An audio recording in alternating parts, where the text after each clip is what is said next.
Sino next? Ito, Steve Hank ng QC. Wala iba kundi si John Milo Sivero of philstar.com. Steve Hank. Kala ko si Ruben kasi.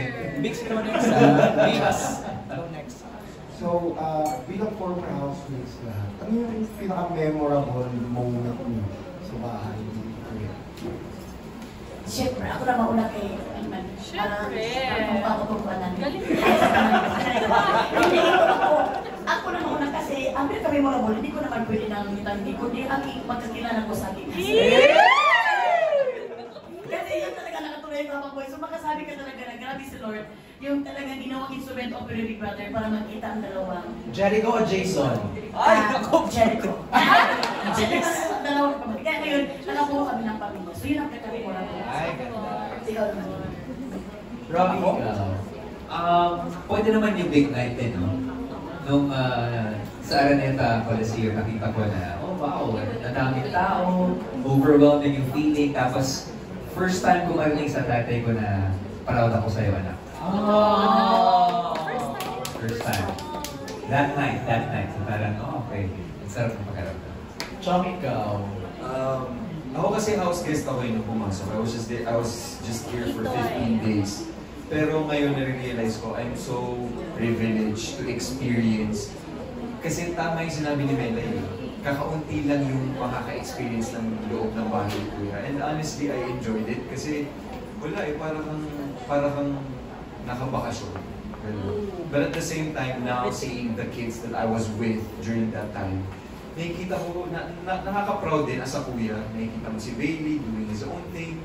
Nakikita mo yung mga nakasabay mo na, di ba kanya-kanyang career in life. So, I'm just a proud kuya, like seeing it all the time.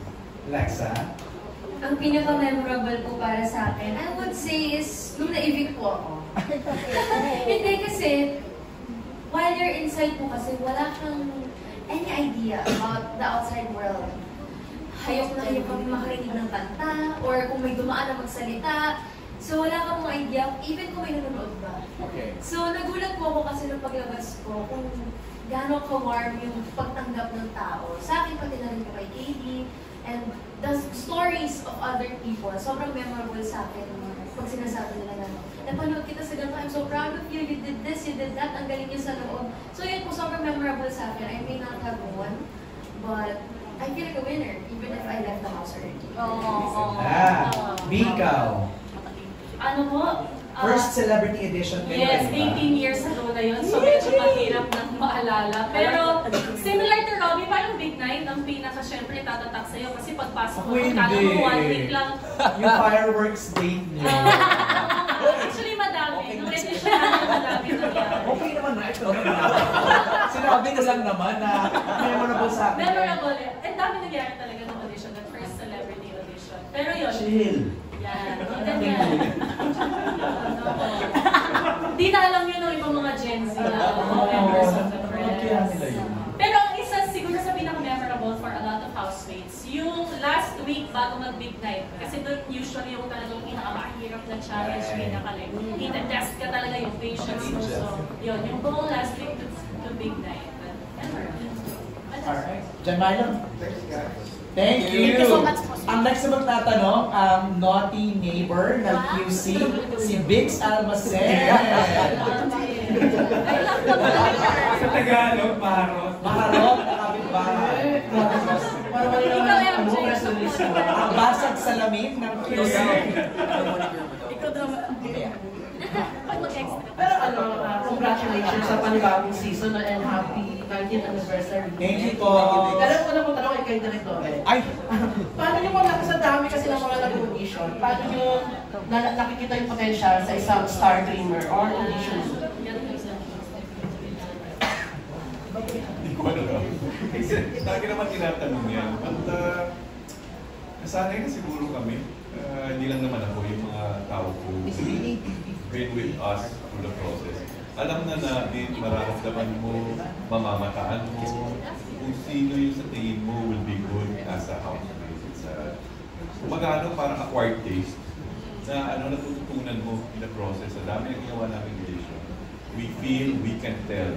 We can really tell who may be a good housemate. Ang nagiging challenge lang sa amin, hindi namin alam pag pinagsama-sama namin sila kung ano yung mangyayari. Hindi ko naman alam, hindi ko naman akalain na yung Jason na nag-audition sa Batangas ay magkakagusto din sa amin. Talaga mula sa Jensen. Those things, those are magic. Ay, ang pakasakit naman na hindi mo akalain. Hindi ko talaga akalain. But really, yun yung mga ganun, di ba? Individually, you can tell, okay, ito ganyan. Pero pag pinagsama ba mag-work, yun yung unpredictable sa lahat. Even to the makers of Big Brother. The only time they will be together is inside the house. Okay? And this house will be very, very special. Kasi hindi naman ito forever yung bahay na ito. Actually, we've been threatened to be evicted from this house. So, namnamin natin, most namnamin natin ito. We don't know where the next house will be. So this will be a very, very special edition. Because this house will be very, very meaningful for this season. Ano natin mo yun, Direk? Okay. Kaso last season na ng bahay na. Hindi natin alam. Every season seems to be like, we still have the franchise of Big Brother, but the house, this is just a house. Like ngayon, we share it with you, this is still a house. It becomes a home only when the housemates are inside. Yun na yun, that makes the season special. Yung mga house, it is really about the house. No! It's not about the house. So naman, diba, it's your friendship, your sense of family. Yun ang PBB, hindi ang bahay. Pero Direk, nakikita ka bang potential sa akin? Ay! Hanggang ngayon, nandito ka pa. Ngayon nasa labas ka pa rin. Nagsimula na mapanahon na yung bata pa na. What? Well, 10 years ago sa meron pa tayong activity Direk, area. gusto kasi niya maging bini. Akala ko sabihin niyo may potential siyang bumalik sa buffet. Actually, malalaman natin ngayon kasi hindi ilalabas sa bahay na ito hanggang sa... Dahil kayo na Actually, dito ka nakalakan na. Ganun talaga. kayo pa rin Gen 11. Media. Paalam. Diggs, okay ka? Pero kay Melay. Melay, congratulations sa kuha ng kasi 1 million. Libre naman. Thank you so much sa inyo dahil isa din, I owe it all also to inyo. Dahil kahit naman magano kayo ba talagang nag-on talaga kayo ng effort para i-promote ang kung ano naman. Kaya maraming salamat sa press. Lahat ito ng mga press isa na kasi yung pupunta dun sa press ko dun sa Kuan 1. Kahit mga Bisaya na show, sila pa nagpunta. Kaya thank you so much sa inyo na talagang na-appreciate ko talaga ang inyong effort na i-promote ang Kuan 1. Kaya talagang successful ito. Maraming salamat sa inyo. Sana sunod-sunod ito. Kasi Season 2 na. Season 2 na. Pero since marami ka nang nakaka-interview na celebrity, sino yung mga sakasakalang kakaroon ng celebrity edition kung season na ito? Sino yung mga celebrity na gusto mong maging celebrity housemate? Tanawin nga natin lahat. Oh, yeah. lahat po. Sino yung gusto nyong maging, ipipitch nyo, meron kayo ipipitch na maging celebrity housemate? Ako gusto ko ang dalawang Mamshi. Mamshi Jules and Mamshi Ren. The Icon Edition. Ay! Wow! Gusto ko ganun. Kasi malalaman natin kung talagang, ano talaga ang lalabas ng The Icon Edition. Okay. Ako, in all fairness, gusto kong sana sumali si Zainab. Si Zainab ng Karate. Wow! Okay. Ako po, si Charlie Diesel. Oh! I believe magiging maganda siyang housemate. Ikaw dapat nasabi si partner. Kung mapapayag niyo po. Oh my God. Chong. Si Derek Loren.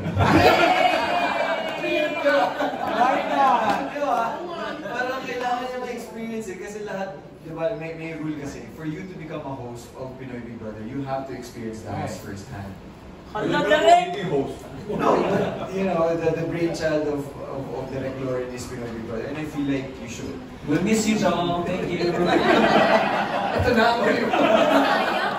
Nag-lunch ka lang pala, no?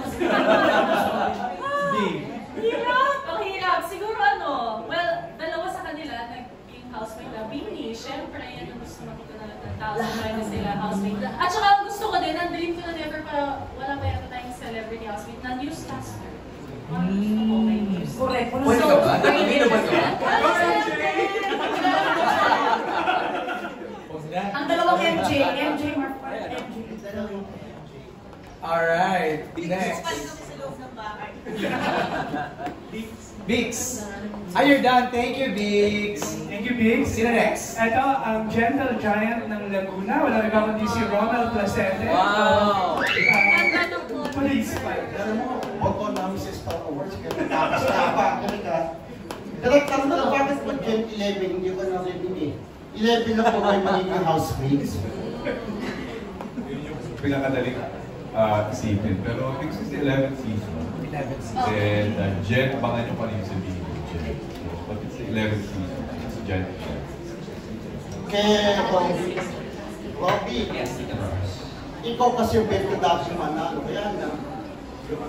Pero anyway, ikaw ba talagang pag-host na lang ang gusto mong gawin sa karir mo? Ayaw mo bang gumagawa ng mga serye o ng pelikula? Kagaya ni Enchong? Parang sa kabuto po kayo, pag natapos na po yung mga hugasin ko sa bahay, pwede po. Pero as of this moment, ito po yung talagang mahal kong gawin talaga eh. Oo. Pero tinry ko naman before, pero parang hindi po ako gustong kunin ng mga acting outfits. May ginawang movie dati kasama sila Sam, di ba? Yung parang horror. Sa Concepcion 5 po, with AJ Perez. Yes. Sila Giger Boy. Giger Boy. Sampol. Nag-voice down din po kami. So, may mga tinry din po. And I think ito po yung path na pinakagusto ko. Yes! Thank you. Tsaka Robby, Binondo Girl. Binondo Girl. Alam mo nila. My Girl din. Grabe. So, maraming binigay na chances. Pero hindi lumipad. Thank you, Robs. Thank And you. Chong, Yes. anong advice mo sa future housemates when it comes to accomplishing Kuya's task? Ay! Oo nga. Hindi, nakasulit sa itatanong ko eh.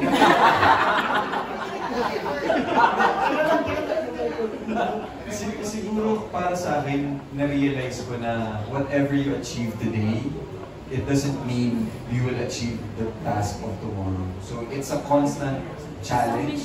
Every day, kunyari nanalo kayo ngayon today, congratulations, but tomorrow, you wake up, it's a new day. And ganun din sa totoong buhay. Nanalo ka kahapon, today, trabaho tayo ulit. Another question. Chong, after kong Butsa, anong next project mo? Mancho ka. Ito po.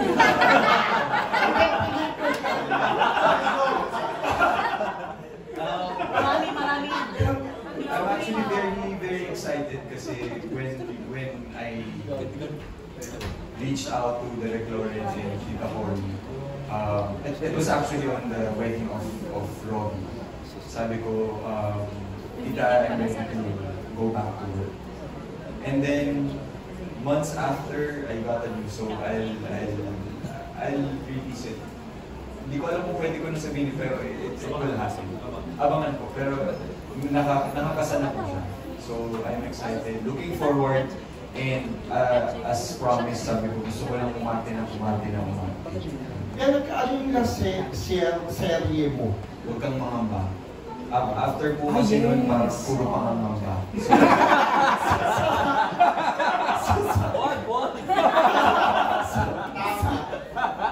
So, yung susunod ko pong gagawin, yun na po yung season ng buhay ko. Thank you. Thank you, Romel! Next! We'd like to acknowledge the presence of